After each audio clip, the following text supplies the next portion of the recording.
여러분, 혹시 이런 경험 있으신가요? 어떤 사람을 만나고 돌아오는 길에 가슴 한쪽이 묘하게 무거워지는 느낌이요. 분명 그 사람은 웃으면서 좋은 말만 했는데 왜인지 집에 돌아와 혼자 앉아 있으면 눈물이 핑 도는 거예요.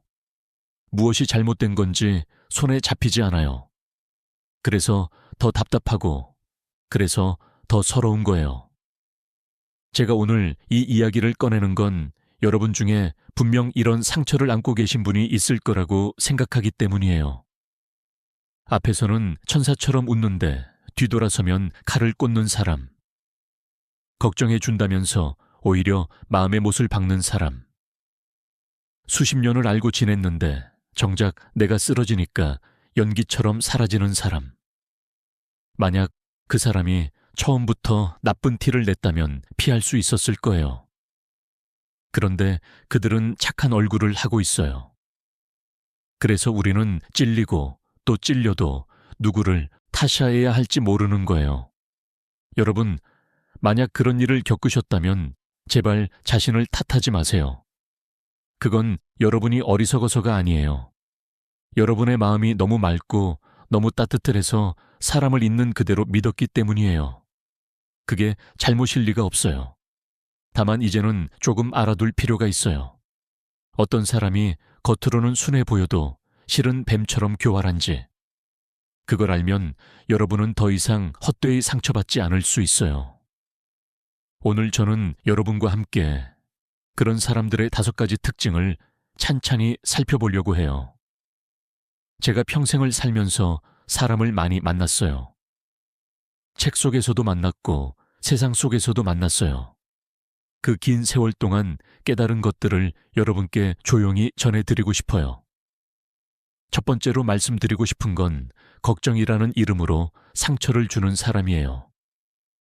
제가 아는 한 분 이야기를 해드릴게요. 그분은 예순이 넘으신 분이셨어요. 20년 넘게 알고 지낸 친구가 있었대요. 어느 날 친구들과 함께 밥을 먹는 자리였어요. 그 오랜 친구가 갑자기 그분의 손을 꼭 잡더래요. 그러더니 온 테이블이 다 듣게 한숨을 쉬면서 이렇게 말했대요. 우리 언니 딸이 이혼을 2번이나 했대. 남들 자식은 다 잘 크는데 언니는 이 나이에도 자식 뒷바라지 하느라 허리가 휘신대. 그 말을 듣는 순간 그분은 숨이 턱 막혔대요. 하지만 화를 낼 수가 없었대요. 왜냐하면 그 친구는 분명히 걱정하는 표정을 짓고 있었으니까요. 안타까워하는 목소리를 내고 있었으니까요. 그래서 그분은 아무 말도 못하고 웃기만 했대요. 집에 돌아와서 혼자 가슴을 부여잡고 우셨대요. 여러분, 이런 사람을 만나본 적 있으신가요? 겉으로는 분명 걱정해 주는 것 같은데 그 말을 듣고 나면 마음이 찢어지는 사람. 왜 그런 걸까요? 저는 오래 생각해 봤어요. 그리고 알게 됐어요. 진짜 걱정하는 사람은 절대 여러 사람 앞에서 남의 아픈 곳을 말하지 않는다는 걸요. 진심으로 염려하는 사람은 여러분을 조용히 한쪽으로 데려가요. 눈을 맞추고 낮은 목소리로 물어요. 요즘 많이 힘들지 하고요. 그런데 여러 사람 앞에서 큰 소리로 남의 상처를 말하는 사람은 걱정하는 게 아니에요. 그건 자기가 더 낫다는 걸 보여주고 싶은 거예요. 남의 불행을 이야기하면서 자기 행복을 확인하고 싶은 거예요. 그런 사람의 눈을 잘 보세요. 입으로는 안타깝다고 하면서 눈은 반짝거리고 있어요. 정약용 선생께서 이런 말씀을 남기셨어요. 참된 충고는 남몰래 하는 법이니 상대의 체면을 지켜주는 것이 벗의 도리라고요. 벗이라는 이름을 달고 여러 사람 앞에서 남의 허물을 드러내는 자는 벗이 아니라 도둑과 같다고 하셨어요. 여러분, 이제 아시겠지요? 누가 진짜 걱정하는 사람이고 누가 걱정이라는 탈을 쓴 사람인지. 앞으로 그런 사람을 만나면 마음을 다 주지 마세요. 적당한 거리를 두세요. 그게 여러분 자신을 지키는 길이에요. 2번째로 말씀드릴 건 앞에서는 칭찬하고 뒤에서는 다른 말을 하는 사람이에요. 또 한 분의 이야기를 들려드릴게요. 68이 되신 분이셨어요. 동네 걷기 모임에서 알게 된 동생뻘 되는 분이 있었대요. 10년을 알고 지냈어요. 그 동생은 늘 이렇게 말했대요. 언니는 정말 멋지게 사시는 것 같아요. 저는 언니가 너무 부러워요. 그 말을 들을 때마다 그분은 기분이 좋았대요. 이 나이에 이렇게 나를 인정해주는 사람이 있다니 고맙다고 생각했대요. 그런데 어느 날 다른 사람한테서 뜻밖의 말을 들었대요. 그 동생이 여기저기서 이런 말을 하고 다닌다는 거예요. 그 언니 있잖아요. 맨날 자기 자랑만 해요. 좀 있는 티를 내고 싶은가 봐요. 그 말을 듣고 그분은 믿을 수가 없었대요. 그래서 직접 물어봤대요. 그랬더니 그 동생이 눈물을 글썽이면서 이렇게 말하더래요.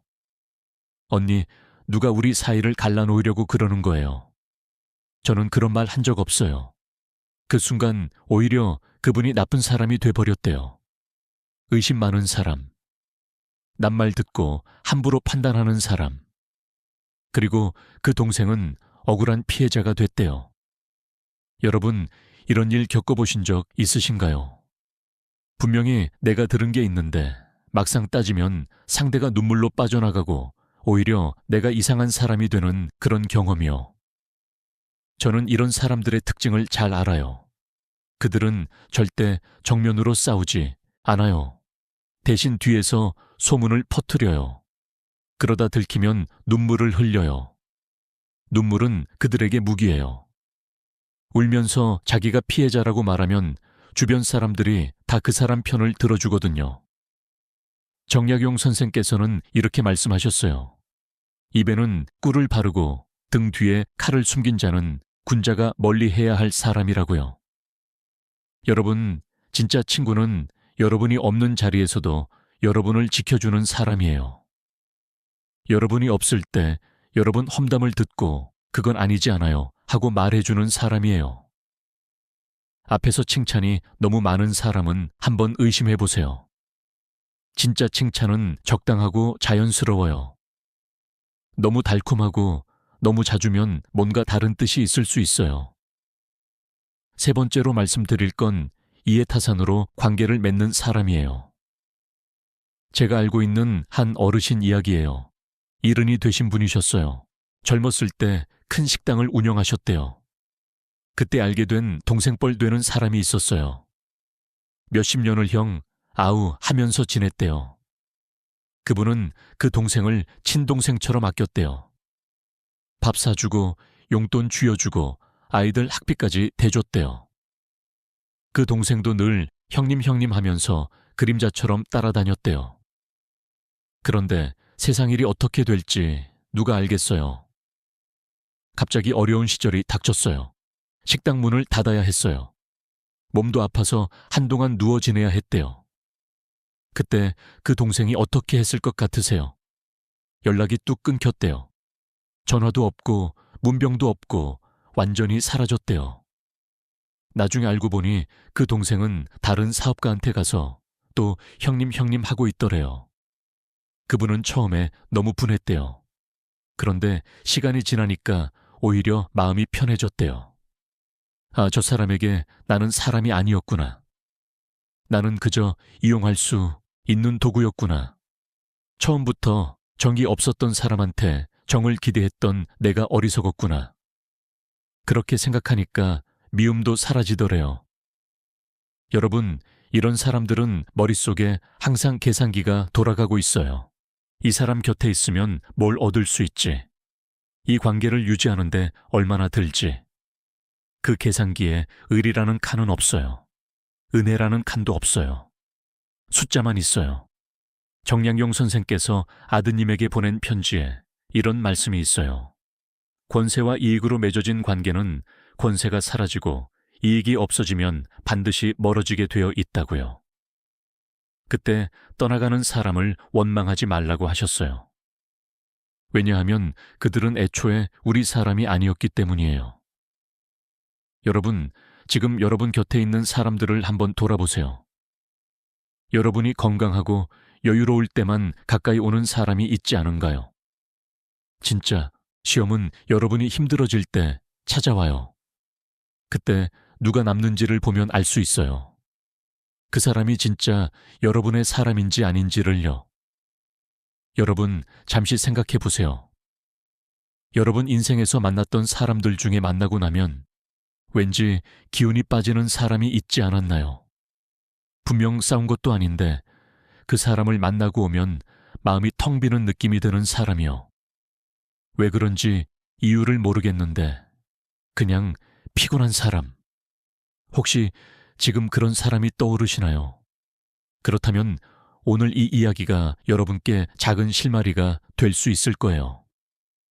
네 번째로 말씀드릴 건 칭찬하는 것 같은데 듣고 나면 울고 싶어지는 사람이에요. 65이 되신 한 분의 이야기예요. 마음에 드는 외투를 하나 사셨대요. 입어보니까 기분이 좋아서 친구들 만나는 자리에 그 옷을 입고 가셨대요. 친구들이 어머, 예쁘다, 젊어 보인다 하면서 칭찬을 해줬대요. 그런데 한 친구가 이렇게 말하더래요. 그래, 예쁘네. 밝은 색이라 주름이 안 보여서 좋다. 품도 넉넉하니까 배도 안 보이고 이 나이 되면 비싼 거 입어야 좀 나아 보여. 남편이 벌어다 주니까 이런 것도 사 입지. 그 말을 듣는 순간 그분은 웃음이 얼어붙었대요. 분명 나쁜 말은 아닌 것 같은데 왜 이렇게 마음이 쓰리지? 집에 돌아와서 거울을 보는데 갑자기 자기 얼굴에 주름이 다 보이더래요. 배가 나온 것도 보이고 늙은 것도 보이고 아까까지 예뻤던 옷이 갑자기 초라해 보이더래요. 여러분, 이런 경험 있으신가요? 칭찬을 들었는데 기분이 나빠지는 경험. 뭐라고 꼬집어 말하기는 어려운데 분명히 가시가 박힌 느낌이 드는 경험. 이런 말을 하는 사람들의 마음을 제가 말씀드릴게요. 그들은 사실 질투하고 있는 거예요. 여러분이 예뻐 보이는 게 싫은 거예요. 여러분이 행복해 보이는 게 배가 아픈 거예요. 그런데 대놓고 싫다고 말할 수는 없잖아요. 그래서 칭찬인 척하면서 그 안에 바늘을 숨기는 거예요. 듣는 사람은 바늘에 찔려서 아픈데 말한 사람은 나는 칭찬했는데 왜 그래 하면서 빠져나가는 거예요. 정약용 선생께서는 이렇게 말씀하셨어요. 입에 꿀을 바르고 속에 칼을 품은 자는 피하라고요. 칭찬 속에 가시가 있으면 그 가시를 빼려고 애쓰지 말고 그냥 그 사람을 멀리하라고 하셨어요. 여러분, 그런 말을 들었을 때 제일 좋은 방법은 모른 척하는 거예요. 겉만 받아들이는 거예요. 그래, 나도 이 옷 마음에 들어 고마워. 이렇게만 말하고 넘어가세요. 속으로는 저 사람이 또 저러는구나 하고 알아두세요. 싸울 필요 없어요. 해명할 필요도 없어요. 그냥 거리를 두세요. 그게 품위를 지키면서 자신을 보호하는 방법이에요. 다섯 번째로 말씀드릴 건 피해자인 척하면서 다른 사람을 조종하는 사람이에요. 이 이야기는 조금 길어요. 천천히 들어주세요. 65이 되신 한 분이 계셨어요. 성당에서 만난 동생뻘 되는 분이 있었대요. 그 동생은 만날 때마다 한숨을 쉬었대요. 자식들이 나를 안 챙겨줘요. 남편은 무심해요. 돈도 없어요. 이렇게 힘든 사람이 또 있을까요? 그 이야기를 들을 때마다 그분은 마음이 아팠대요. 그래서 반찬도 해다 주고 용돈도 쥐어주고 밤늦게 전화가 오면 졸린 눈 비비면서도 다 들어줬대요. 그런데 어느 날 그분 자신이 허리가 아파서 누워있게 됐대요.